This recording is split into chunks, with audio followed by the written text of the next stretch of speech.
Abrimos a palavra do Senhor no Evangelho de Jesus Cristo, segundo, vamos ler dois textos, segundo Mateus, fazendo um rápido comparativo dos dois textos do Evangelho. Evangelho de Jesus, segundo Mateus, capítulo 7, no verso 13. E depois vamos ler Lucas 13, tá bom? Então, Mateus 7, 13 e depois Lucas 13, 22. As duas vezes que Jesus se refere à porta estreita. Porta larga, porta estreita, caminho largo, caminho estreito. Enquanto você abre a sua Bíblia, ontem o Eber, nosso querido missionário, pastor Eber Miranda, que está lá em Porto Nacional, passou por aqui ontem. Ele com a Zélia foram até Correntina visitar a mãe da Zélia, 3 anos já que Zélia não visitava sua mãe, na Bahia. E aí passaram por aqui, estão bem, saudáveis, graças a Deus, deixaram um abraço aí para a igreja. Lá em Porto Nacional, Tocantins, houve um aumento agora da incidência de casos de Covid e a suspensão de reuniões. Então, algumas dificuldades que nós já tivemos no passado, está chegando no interior agora. Mas, no geral, as nossas congregações, os missionários estão bem. Falei com o Guerreiro essa semana, falei com o pastor Welton. Graças a Deus está tudo correndo em paz, tudo seguindo com tranquilidade. Carmen Caldeira também, conversei um pouquinho com ela hoje, mandou uma mensagem Dia dos Pais. Então, a gente tem acompanhado os missionários nas suas necessidades, todos estão supridos, todos estão abençoados. E também para nós aqui, com a graça de Deus, o Senhor tem nos dado a provisão. Mateus capítulo 7, verso 13, Jesus diz: entrem pela porta estreita, porque larga é a porta, e espaçoso é o caminho que conduz para a perdição, e são muitos os que entram por ela. Estreita é a porta, e apertado é o caminho que conduz para a vida, e são poucos os que o encontram. Esse texto aqui no Evangelho de Mateus, ele está isolado, ele não recebe uma explicação, porque ele está contido dentro do Sermão do Monte. Então, Jesus fala da porta estreita, da porta espaçosa, do caminho estreito, do caminho espaçoso, e dizendo que o que é espaçoso, o que é largo, na verdade, conduz à perdição, e o que é estreito conduz para a vida, mas é pouca gente que consegue acertar o caminho. Interessante que isso está logo depois, no verso 12, em que Jesus faz uma espécie de resumo da lei. Portanto, tudo que vocês querem que os outros façam a vocês, façam também vocês a eles, porque esta é a lei e os profetas. Depois de dizer isso, um breve resumo do que é a lei e os profetas, Jesus fala de porta estreita, de porta larga, de caminho estreito, de caminho largo. E em Lucas capítulo 13, verso 22, nós temos um texto mais longo. E aqui a metáfora, mais uma vez, é empregada por Jesus. Lucas 13, 22. Jesus passava por cidades e aldeias, ensinando e caminhando para Jerusalém. E alguém lhe perguntou: Senhor, são poucos os que são salvos? Jesus respondeu: esforcem-se por entrar pela porta estreita, pois eu afirmo a vocês que muitos procurarão entrar, mas não conseguirão. Quando o dono da casa se tiver levantado e fechado a porta, e vocês, do lado de fora, começarem a bater dizendo: Senhor, abra a porta para nós, ele responderá: não sei de onde vocês são. Então vocês dirão: comíamos e bebíamos com o Senhor. Além disso, o Senhor ensinava em nossas ruas. Mas ele dirá a vocês: não sei de onde vocês são. Afastem-se de mim, vocês todos os que praticam o mal. Ali haverá choro e ranger de dentes, quando vocês virem Abraão, Isaque, Jacó e todos os profetas no reino de Deus, mas vocês lançados fora. Muitos virão do Oriente, do ocidente, do norte e do sul, e tomarão lugar à mesa no reino de Deus. Porém, de fato, há muitos que serão primeiros e primeiros que serão últimos. Amém. Senhor, nós oramos agradecidos, pedindo a Tua bênção, a Tua graça, a iluminação do Teu Espírito Santo para falarmos das Escrituras, das palavras de Jesus, que por mais que nos pareçam simples, muitas vezes são difíceis. Entender o entendimento de Jesus, perscrutar, descobrir a mente de Jesus, chegarmos ao coração do Evangelho. Senhor, ilumina-nos. Só com a graça, com a iluminação do Espírito Santo, nós de fato podemos identificar nas palavras de Jesus o caminho que nós devemos trilhar. Fala-nos, abençoa-nos, nós precisamos de Ti, Pai. Em nome de Cristo, Teu Filho, rogamos. Amém. Amém. Eu vinha pensando há alguns dias, depois de ter lido uma frase que de fato me botou em perplexidade, dizendo assim, que muito daquilo que nós pregamos hoje é apenas discurso moralista religioso. E isso é diferente do Evangelho. É uma certa moda agora as pessoas dizerem Evangelho é uma coisa, o que a igreja ensina é outra coisa. Há pastores dizendo que não são mais evangélicos, não aceitam mais o rótulo de evangélicos, porque o que os evangélicos dizem, o que os evangélicos fazem, não os identifica, ou eles não se identificam mais com essa mensagem. Nós vivemos um momento em que no Brasil a comunidade evangélica se tornou muito grande, alguns vão estimar uma comunidade de 30 milhões, os mais otimistas estavam esperando aí no censo de 2020, 40 milhões, o censo foi suspenso, então ninguém sabe exatamente, mas ao mesmo tempo em que se espera uma autoidentificação de muitas pessoas como evangélicos, há também um crescente número de pessoas que não se identificam mais como evangélicos ligados a alguma igreja. Então, uns se dizem evangélicos, mas não estão ligados à igreja, outros estão ligados à igreja, mas não se dizem mais evangélicos. A coisa está ficando muito confusa. E a internet aceita tudo, né? Eu não sei se os rótulos nos fazem bem, se os rótulos nos fazem mal, mas como é difícil a gente conviver nesse universo, nesse mundo pós-moderno, em que as pessoas estão resistindo a qualquer tipo de identificação muito rígida. E há uma flexibilidade extremamente grande no que diz respeito aos costumes. Então nós temos, por um lado, um governo, uma tradição de costumes, buscando uma cultura de costumes mais conservadora, não é? E nós temos certos segmentos da igreja, da sociedade, resistindo a isso. Então há uma tensão dentro da igreja e há uma tensão fora da igreja. E essa frase que eu li, muito do que pregamos é o nosso discurso moralista religioso, me fez pensar. E eu voltei para esse texto, da porta estreita, da porta larga, do caminho estreito, do caminho largo, e comecei a me lembrar como eu ouvia esse texto nas minhas primeiras andanças, na minha infância, na minha adolescência, como os pregadores pentecostais do meio que eu vivia, pregavam esse texto.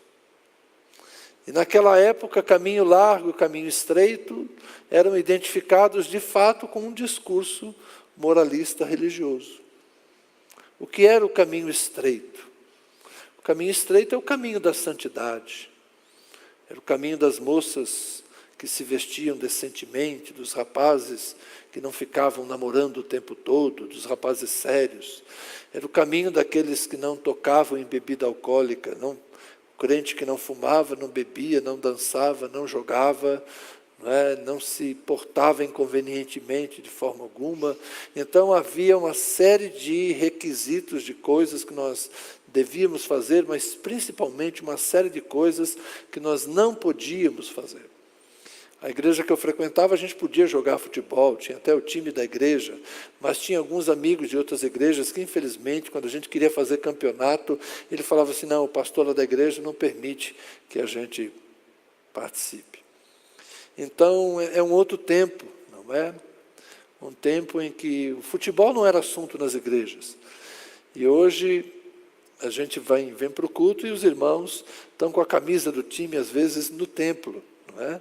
É verdade, é uma coisa que antigamente crente e futebol era uma coisa meio desapaixonada.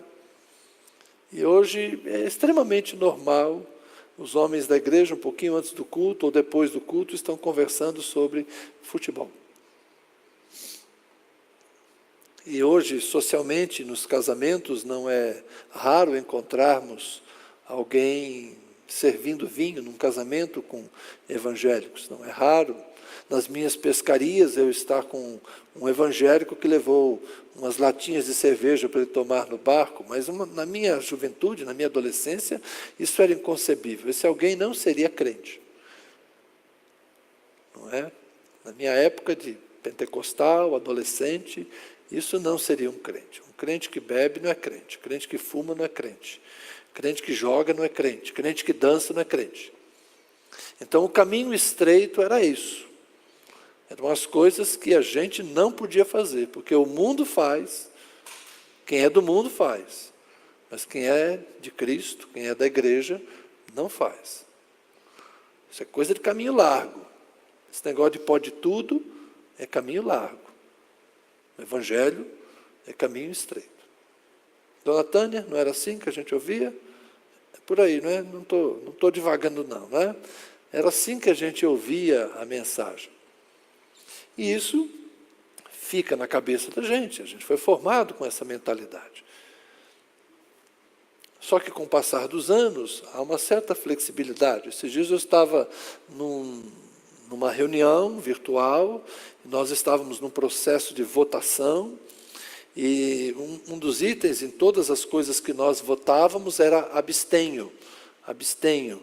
Então alguém brincou, esse abstenho está ganhando aí, né? Esse abstenho está ganhando. É o pessoal que não queria escolher nem A, nem B, nem C, ele se abstinha, não votava em branco, né? E eu fiz uma brincadeira uma hora, falei assim, acho que não é abstenho, é abstênio. Eu brinquei assim, é abstênio. Aí dois já falaram, opa! Eu já percebi, quando você fala abstênio hoje, tem gente que já não gosta disso aí, é cerceamento da liberdade. Cerceamento da liberdade. Se você não quer beber vinho, você não bebe. Mas não se incomode com o meu vinho. Se você não quer beber cerveja, não beba. Mas não se incomode se eu tomo uma cervejinha na hora do almoço. Então, hoje as coisas mudaram. Nós não podemos entrar nos limites do outro, por causa da liberdade de cada um. Cada um, então, tem seus padrões, tem seus costumes. Mudou bastante. O que nós chamamos de tolerância religiosa, ou seja, aceitarmos as outras religiões na sua crença, no passado isso não era concebido. De nós respeitarmos as outras crenças e compreendermos que elas também têm seu valor. Não, isso é tudo engano, isso é tudo inferno, vai levar todo mundo para o diabo. Só o Evangelho, só Jesus, só os crentes, só somos nós. Isso aí é engano.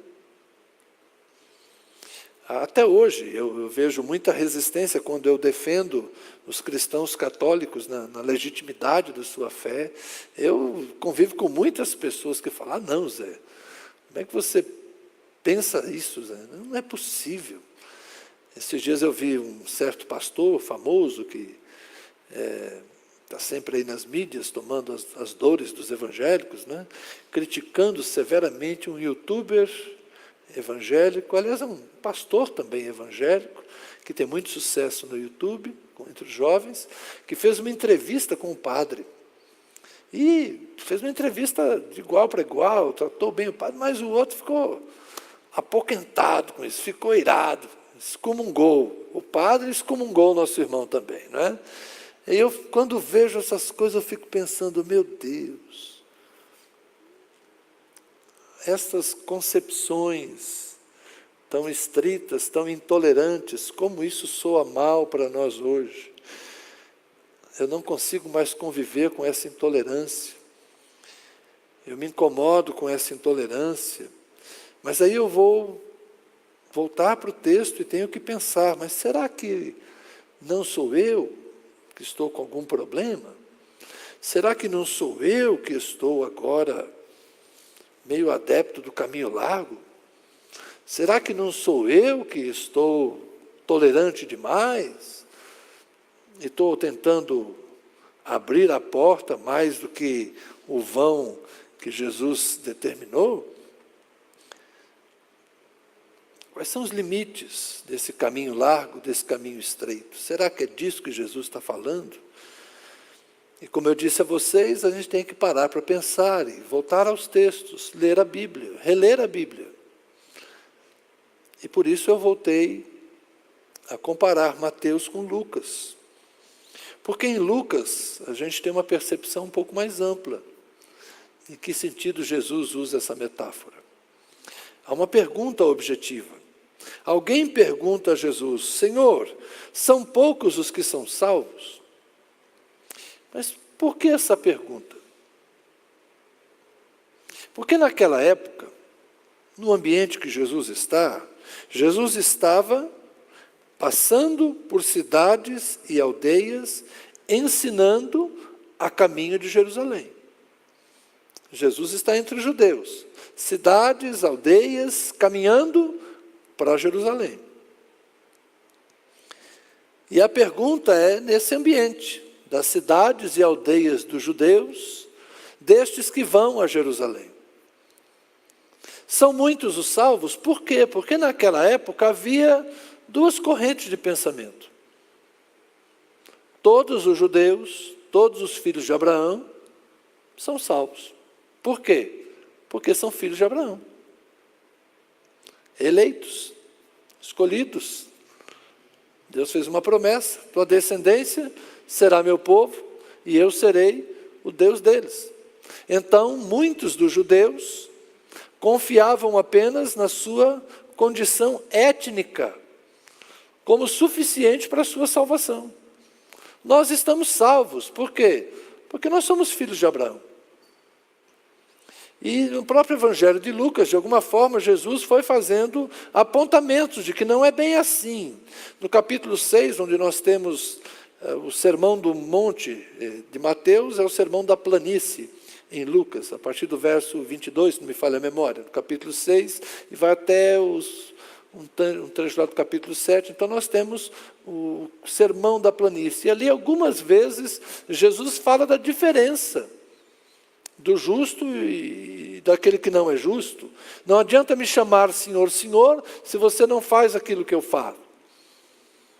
Então Jesus faz uma distinção que não basta ser judeu, tem que crer nele. Em João tem N citações de Jesus dizendo isso, que é importante crer nele. Tem que crer nele. Não basta ser filho de Abraão. Aliás, no capítulo 8 do Evangelho de João, Jesus vai dizer: vocês não são filhos de Abraão, vocês são filhos do diabo. Porque o diabo é que é mentiroso e assassino, e vocês, como ele, querem me matar. Vocês não são filhos de Deus, nem filhos de Abraão. Vocês são os filhos do diabo. Então, claramente, Jesus está dizendo que não basta ser filho de Abraão para ser salvo. Aliás, ele diz: Deus pode das pedras suscitar filhos a Abraão.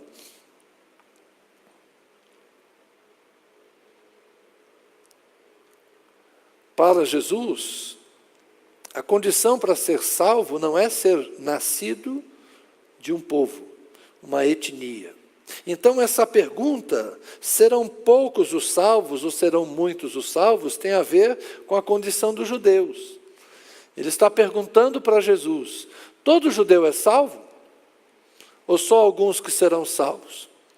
Lembra aquela expressão que eu citei esses dias, e Paulo vai citar também na sua carta aos Romanos: o remanescente é que será salvo, uma citação de Isaías. quando ele fala de um juízo, de um julgamento que vem sobre a cidade de Jerusalém, que a cidade será destruída, mas o povo não será extinto, o remanescente será salvo. Paulo se apropria dessa expressão que é histórica, é concreta, tem a ver com o fato de muitos terem morrido pela fome, pela peste, pela espada, mas um grupo sobreviver. Paulo transporta isso para uma realidade espiritual e chama isso de eleição e de rejeição, lá nos capítulos 9, 10 e 11 de Romanos, e vai dizer que uma parte é eleita, mas nem todo. Muitos ramos originais foram cortados e os gentios foram enxertados. Então, Paulo diz que muitos judeus foram rejeitados. E foram rejeitados por quê? Por causa da sua incredulidade. Então, quando a pergunta a Jesus é feita, se muitos são salvos, poucos são salvos, Jesus responde que poucos são salvos. E por que poucos são salvos? Porque a porta é estreita, porque o caminho é estreito, e são poucos os que acertam. E qual é o caminho? O caminho é Jesus. Eu sou o caminho, a verdade, a vida. Ninguém vem ao Pai a não ser por mim. João 14,6. Então, o que significa caminho estreito e o que significa caminho largo, nessa metáfora que Jesus está dizendo? O caminho largo é o caminho que os judeus pensavam. Somos filhos de Abraão. Não precisamos fazer nada. Somos filhos de Abraão. Estamos salvos. O caminho largo era o caminho dos escribas e fariseus, era o caminho da lei. É um caminho largo, mas espera aí, a lei é um caminho apertado, cheio de regras, não pode, tanta orientação para que se faça, tanta proibição para que se não faça. Isso é caminho largo? É um caminho largo por quê? Porque tem um horizonte muito amplo, olham para tudo, mas não olham para o foco. Não olham para Jesus. Ficam interpretando os meandros da lei, ficam nas suas picuinhas, ficam nas suas tradições. Transformam a graça de Deus em cultura. Transformam a graça e o poder de Deus em tradição. Isso é um caminho largo. Porque eles se assenhoram da religião. Eles decidem o que deve ser feito. São eles que dizem o que querem fazer. São eles que dizem o que os outros devem fazer. Se você ler Mateus 23, você vai ver o que Jesus pensava dos escribas e fariseus. Em uma ocasião, aliás, em mais de uma ocasião, Jesus disse para eles: vocês não entram e não deixam entrar. Então era a forma como Jesus se referia aos escribas e fariseus que resistiam crer nele. Eles olhavam para muita coisa, mas não eram capazes de perceber a porta estreita. Poucos acertam.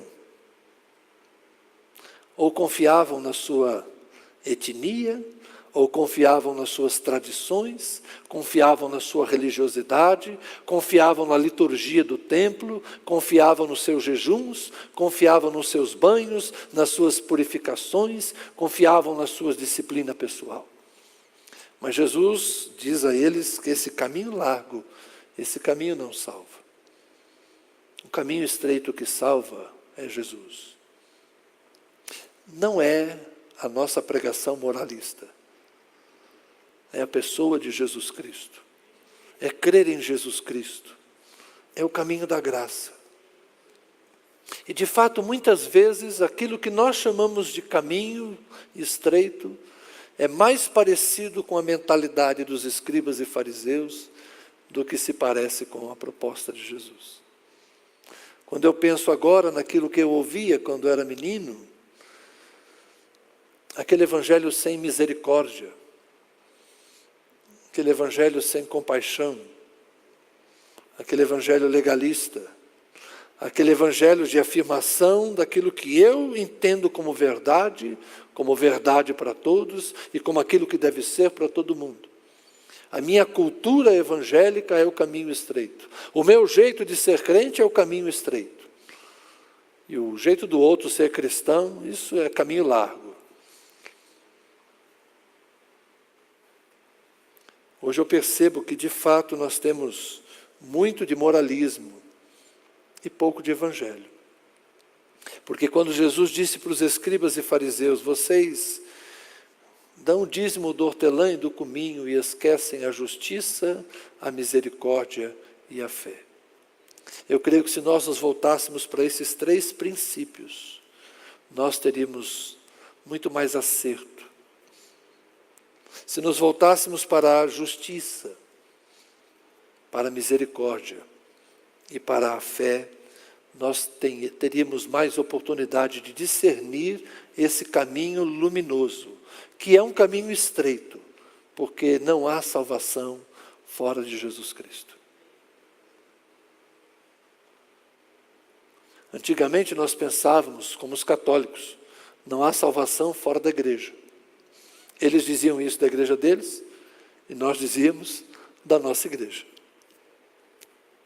Criticávamos os católicos por dizerem isso. Eles ficam dizendo que não tem salvação fora da igreja. A salvação é Cristo. E se eles não se converterem e não vierem para a nossa igreja, eles não serão salvos.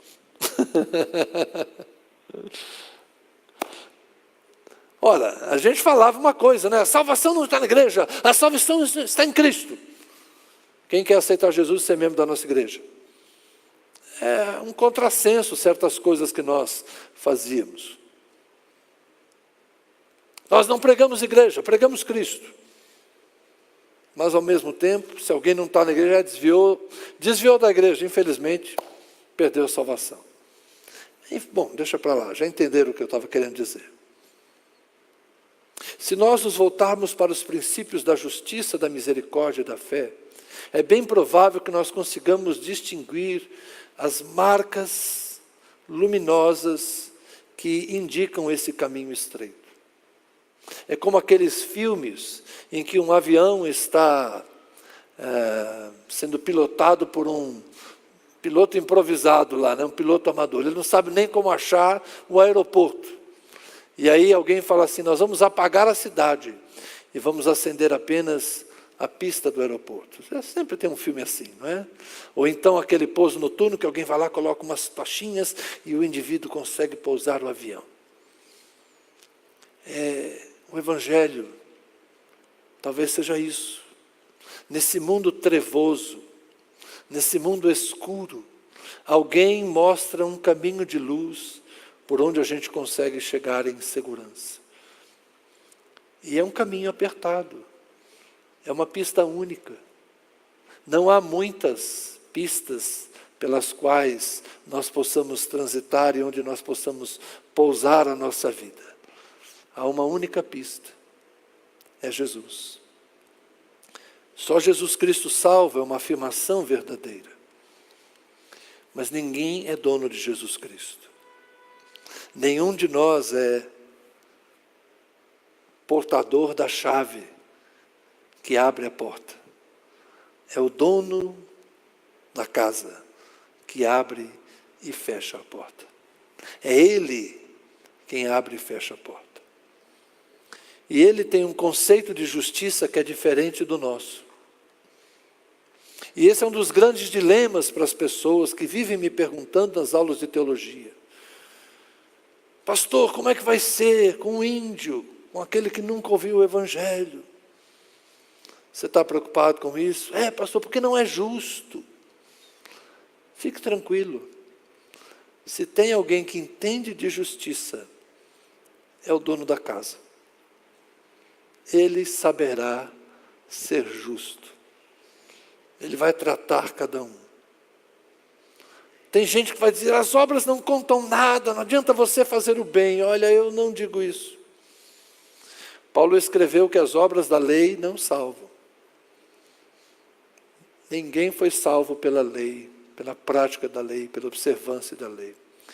Mas eu não digo que Deus não leve em conta as nossas obras, porque a Bíblia diz exatamente o contrário. Que cada um de nós vai dar contas do bem e do mal que fez por meio do corpo. Não sou eu que julgo a ninguém. Deus há de julgar a cada um. A justiça pertence ao Senhor. Ele tem a justa medida para retribuir a cada um. O caminho é estreito. O caminho é Jesus. Ninguém vai ao Pai a não ser por Jesus. Mas essa justiça de Cristo, que é pela graça de Deus, mediante a fé, pertence ao Senhor. É Ele quem vai administrá-la. A justiça, a misericórdia, a fé. Esses são os valores do reino. A fé não em nós mesmos. A fé não na minha autodisciplina. A fé não na minha capacidade de ser melhor que os outros. Não. Mas a fé na graça perdoadora de Jesus Cristo. A fé no amor de Deus que me aceita apesar de eu não ser como eu gostaria de ser, de não ser como eu penso que sou. Porque quando eu penso que sou forte, na verdade eu estou fraco. Quando eu penso que eu sou santo, aí o Espírito Santo vem e me mostra quem realmente eu sou. Como aquela velha brincadeira que a gente faz, né? Quando eu penso que sou humilde, já estou orgulhoso de sê-lo. Então, quando eu acho que sou santo, aí o Espírito Santo vem assim, você acha que você está santo agora? Espera aí que eu vou te mostrar o teu retrato. Vamos tirar esse verniz que você colocou aqui, vamos mostrar o que está por baixo. Vamos ver o que tem por baixo dessa tua capa de santidade. Por trás desse teu discurso, vamos ver quais são as suas intenções. Por trás dessas tuas ações, vamos ver quais são as suas pretensões. Deixa eu mostrar o teu coração para você. O que os outros estão vendo é uma coisa, o que eu estou vendo é outra coisa. Deixa eu te mostrar. E aí eu faço igual Isaías. Eu me abomino e me coloco no pó e na cinza. Ai de mim que vou perecendo, porque sou um homem pecador que habito no meio de outros pecadores. Sou um homem de lábios impuros que habito no meio de um povo de impuros lábios. E aí eu me lembro que eu não sou melhor que os outros. Posso ter sido privilegiado de conhecer o Evangelho, de ser pastor, de ter gente que me ama, de ter tanta gente que ora por mim. Posso ser privilegiado de ter acesso à Escritura e tanta gente que me ajuda a entendê-la melhor. Mas isso não me faz melhor do que ninguém. Isso não me faz superior a ninguém. Muitos últimos serão primeiros. E muitos primeiros serão últimos. Muitos que a gente acha que estão em cima, estão embaixo. Muitos que a gente acha que estão embaixo, estão em cima. Aqui a gente pensa uns vão pensar entre judeus e gentios, mas é mais do que isso. O que Jesus está falando aqui é que a lógica do reino de Deus é diferente. Aquele seu interlocutor que perguntou se muitos seriam salvos porque eram judeus, ele disse: muitos ficarão de fora. E são judeus, vocês verão Abraão, vocês verão Isaac, vocês verão Jacó, e vocês verão os profetas, mas vocês ficarão de fora. Por que ficaram de fora? Porque mataram os profetas. E porque não andaram nos caminhos dos pais, Abraão, Isaac e Jacó, que essencialmente tiveram fé. Abraão não é elogiado pelas suas obras, Abraão é elogiado pela sua fé. Creu Abraão no Senhor, e isso lhe foi imputado por justiça. Abraão foi chamado justo porque creu, Isaac creu, Jacó creu. Creu contra a esperança. Creu o quê? Creu na promessa. Nós cantamos Deus de milagre, Deus de promessa. O Deus que abre o ventre de Sara, que abre o ventre de Raquel, que abre o ventre de Rebeca e multiplica aqueles homens e transforma-os numa nação. Eles creram nessa promessa. Creram em Deus. E nós? Nós temos que crer em Deus. E quais são as promessas de Deus para nós? A vida eterna, a salvação. Vou preparar-vos lugar. Essa é a nossa expectativa. Então Jesus está falando para pessoas que não tinham fé como Abraão e por isso ficariam de fora. O que se espera de nós, meus irmãos, é que nós sejamos melhores do que aqueles que não creem, tendo fé. Que nós sejamos melhores que os injustos, praticando a justiça. E principalmente, que nós sejamos melhores do que aqueles que não têm misericórdia. Porque se a gente ler Lucas capítulo 6 com atenção, Jesus criticou bastante aqueles que tiravam ou olhavam o cisco nos olhos dos outros, mas não viam a trave nos seus próprios olhos. Jesus criticou com veemência aqueles que eram desprovidos de compaixão, aqueles que eram incapazes de amar os seus inimigos. Nós temos que, de fato, entender o Evangelho. O Evangelho é aceitação, o Evangelho é acolhimento, o Evangelho é santidade, o Evangelho é verdade, o Evangelho é justiça, o Evangelho é consciência, o Evangelho é arrependimento, o Evangelho é muita coisa. Mas o caminho estreito é simplesmente Jesus. Não há outra porta, não há outro caminho. E numa humanidade que tenta se salvar com muitas religiões inventadas por eles, numa humanidade que tenta se salvar no seu cientificismo, numa humanidade que tenta se salvar no seu ateísmo humanista, de fato eles estão construindo caminhos largos, estão trilhando caminhos largos. E estes caminhos todos não conduzirão à salvação. O caminho é Jesus. O caminho é a graça de Deus, mediante a fé em Jesus Cristo.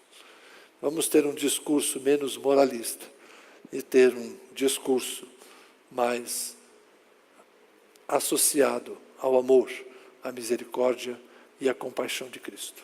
O Espírito Santo há de nos iluminar nessa caminhada. Amém? Vamos orar. E depois eu vou fazer mais uma oração. Senhor, há muitas pessoas que não conseguem mais andar no meio dos crentes, porque veem nos crentes hipocrisia, veem nos crentes um discurso moralista que não combina com a prática da vida. Talvez alguns deles estejam certos e tenham sido feridos tantas vezes que os seus corações machucados não lhes permitem mais caminhar no meio dos crentes. Mas, Senhor,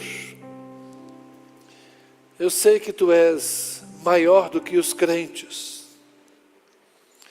e eu sei que a Tua misericórdia e a Tua compaixão, e a Tua visão, a Tua percepção, o Teu conhecimento, estão sempre acima daquilo que nós temos, somos, pedimos, pensamos. Senhor, nesses tempos de pandemia, talvez muitos estejam se reencontrando contigo, não pelo caminho da igreja, não passando pelo caminho do clero, mas pelo caminho de arrependimento, de confrontação com a verdade interior e a verdade do Evangelho. Talvez nesses dias, Senhor, de isolamento, de pandemia, de reflexão, muitos estejam revendo seus valores, assim como eu. Eu me encontro por vezes pensando, Senhor, muitos estão assim. E nós queremos ser transformados pelo poder renovador, restaurador, regenerador do Espírito Santo. Nós também queremos ser anunciadores de um Evangelho que é graça, que é santidade, que é justiça, que é verdade, que é compromisso, que é caminho, mas é caminho estreito, que é porta, mas é porta estreita. E queremos acertar, Senhor, não o caminho da justiça própria, não o caminho do legalismo, não o caminho do formalismo religioso, do moralismo, mas o caminho do Cristo que morreu por nós, do Cristo que derramou o seu sangue na cruz, do Cristo que nos atribui a sua justiça, e do Cristo que nos santifica e nos transforma, tornando-nos cada vez mais próximos da sua imagem e semelhança. Senhor, nós precisamos urgentemente de um mergulho nessa graça restauradora. Precisamos nos restaurar como igreja, Senhor. Nos reencontrar como igreja com um evangelho que alcança os pequenos, que alcança os perdidos, que se importa com as pessoas. Nós precisamos nos reencontrar com um evangelho que de fato ama, acolhe, transforma. Ajuda-nos, Senhor, nesses dias confusos. Ajuda-nos a encontrarmos luz, para que o caminho seja luminoso. E se há em nós alguma treva, Senhor, se há em nós algum recôndito escuro, ilumina-nos, para que possamos discernir a Tua vontade para nós, nesse tempo que se chama hoje, Senhor, para sermos a igreja de hoje, na nossa geração, no nosso lugar, para o nosso povo, para que muitos possam Te conhecer. Amém e amém. Irmãos, eu queria pedir que vocês aqui ficassem de pé e que nós orássemos. O Brasil chegou à marca dos 100 mil mortos. O pastor Marcos falou hoje de manhã, quando a gente deixa de se importar, alguma coisa está errada. Nenhum dos nossos pereceu, mas mais de 100 mil brasileiros, isso dos que foram testados, confirmados, mas a gente sabe que é mais do que isso. Muita gente parece que morreu do coração, parece que morreu de AVC, mas talvez tenha uma complicação em função do vírus. E talvez muita gente também morreu do câncer, morreu daquela outra doença que já tinha, e o diagnóstico pôs lá Covid, porque estava contaminado também com a Covid. Não foi o fator determinante para a morte, mas foi um fator contribuinte. Não é isso que eu quero discutir. A política, infelizmente, está transformando essa questão numa questão ideológica. De quem é a culpa? Se é do governo federal, se é dos prefeitos, se é dos governadores, se é do Supremo. Eu não estou preocupado com isso. Aliás, estou, mas não é o motivo da nossa fala agora. Mais de 100 mil brasileiros morreram. E eu sou pessimista. Eu creio que chegaremos a 150 mil. Porque a descendência dessa curva será pequena. Pelo menos 120, pensem bem, Se continuar mais alguns dias nessa faixa de 1.000 mortes, chegar a 120 não vai demorar. O problema é que a gente vai se acostumando com isso. E para de doer. E é muita gente. É muita gente. O que mais me dói é que são mortes que poderiam ter sido evitadas. Não todas, mas muitas delas. Muitas delas. Dos muitos profissionais de saúde, se eles tivessem condições de trabalhar com um pouco mais de proteção. Dos muitos idosos,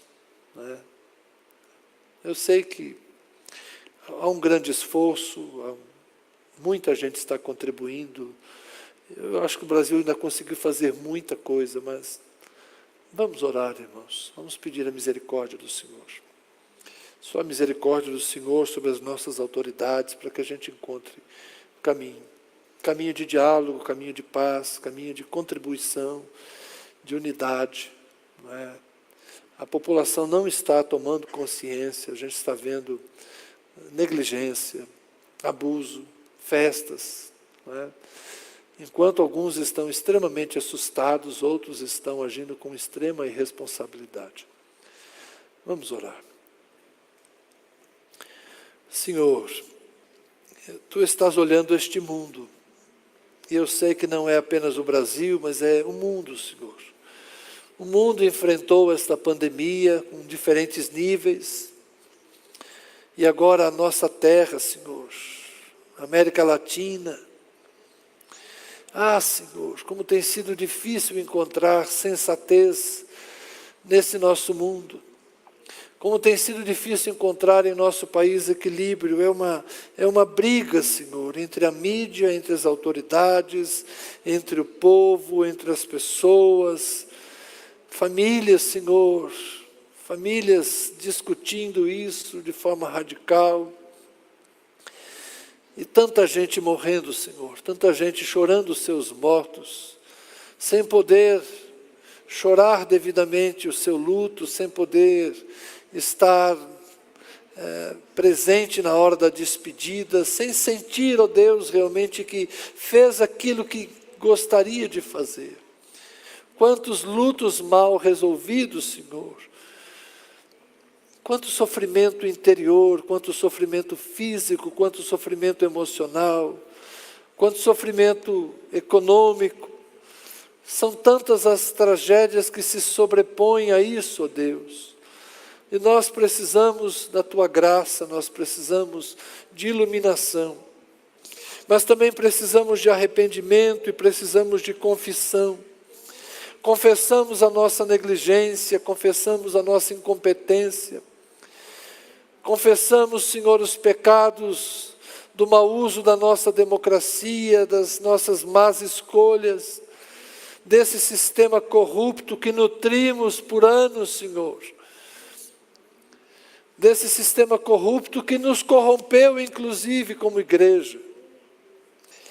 Confessamos, Senhor, os pecados da nossa nação, confessamos os vícios culturais do Brasil, confessamos a nossa negligência, a nossa incompetência e pedimos ao Senhor misericórdia, misericórdia, Senhor, pelos milhares de enfermos que estão nos hospitais, pelas dezenas de milhares, Senhor, que estão em casa com medo de não sobreviver a essa doença. Se temos 2 milhões de recuperados, Senhor, ainda temos quase 1 milhão de doentes. Senhor, tenha misericórdia, Senhor, tenha misericórdia, tenha compaixão. Levanta-te, ó Deus, para salvar.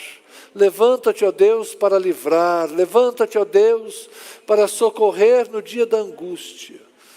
Ilumina, Senhor, os médicos, os cientistas, e que chegue, ó Deus, uma forma de socorro, de vacina, de livramento para esse tempo. Sabemos, Senhor, que muitos trabalham pela usura, trabalham pela ganância, mas há muitos, Senhor, e Tu sabes, há muitos que trabalham com dedicação, com amor, com paixão pela vida. A estes, Senhor, a estes particularmente abençoa, a estes particularmente visita, Senhor, a estes particularmente ilumina,